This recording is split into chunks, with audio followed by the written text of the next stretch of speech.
kuna wacan daawada meel walba aad joogto waxaad ku soo dhawaataa janaal kale waaya films oo hadaana kale ku soo gudbiya warbixino la xiriira arrimaha Bollywoodka.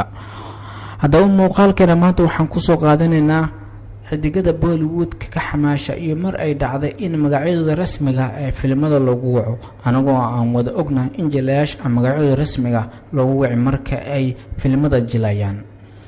arrintan ayaa waxa ay ku dhici kartaa in shakhsiga uu codsado in magaciisa rasmiga ah oo filimka ku jiro ama in loo soo bandhigo doorkan oo sidaa ku soo baxayo. aan isla fiirina warbixintan iyo xidigada magacyadooda rasmiga ah u adeegsada filimada ee ka soo muuqdeen yaana ku jira liiskan. kow Aditya Roy Kapoor. xidigan ayaa wuxuu ka soo muuqda filimada hirgala sida Aashiqi 2 iyo Futur iyo Kalank. filimkiisa labaad uu la jilay Sharada Kapoor ee OK Janu waxaa lagu yeeray magaciisa rasmiga ee Aditya. Lisa Hayden waa qofta labaad sida wacan ay ugu soo wada muuqatay filmadeeda ay muuqaalka gaaban ku lahayd sida Queen iyo Asha ayna waxay jiray muuqaal kale oo gaaban ay ku lahayd filimka Eedilhe Mushkil oo lagu yeeray Lisa waan magaceeda rasmiga ah. xidiga saddexaad waa Akshay Kumar waxaa lagu yeeray qilaadigii Bollywoodka waayo taxanaha qilaadi ayaa wuxuu noqday mid super hit ah. qaybo kamid ah qilaadi 786 qilaadi 420 iyo Master and Masters qilaadi gaar ahaan anagoo ka hadlayno qilaadiyoonkii qilaadi waxaa lagu yeeray Akshay Malhotra. afaraadna liiskan waxaa ku jira Alia Bhatt. xidigtan door walba si fiican ayay ugu soo wada muuqatay iyadoo nagu qasabtay inaan film walba magaceeda aan xifdino laakiin magaceeda rasmiga waxaa lagu yeeray doorka filimka Shandar. atiirshada shanaad waa Krishna Kapoor. xidigtan filimka Andas Abna Abna waxaa lagu yeeray magaceeda Krishna.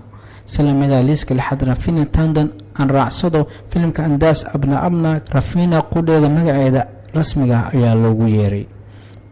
xidiga toddobaad waa Amitabh Bachchan. haddii aad tahay taageeraha weyn ee jilaagan haddana aan wada daawatay filmadiisa waad fahmi kartaa filimka aan ka hadlayno. doorkiisa filimka Shamitab waxaa loogu yeeray Amitabh Sinha. liiska sideedaad waa Preity Zinta. xidigtan ayaa filimada Bollywoodka ee ku soo gashay waxaa kamid ah Dilse iyo Soldier oo hal sano soo wada baxay. doorkeeda filimka Soldier waxaa loogu yeeray Preity. Abhishek Bachchan waa kaalinta sideedaad wuxuu ka soo muuqda filimka shactirada ah ee Paul Bachchan wuxuuna ku jilay laba doorna waxaa lagu kala magacaabay Abhishek Bachchan iyo sidoo kale Abbas Ali. liiska tobanaad waa Rani Mukherjee. filmo badan ayay magaceeda runta ah ku sameysay.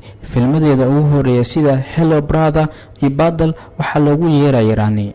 liiska ugu dambeeya 11aad waa Suraj Banjoli wiilka Aditya Banjoli laakiin Soomaalida ay u taqaan Inna Balil ama Shankar.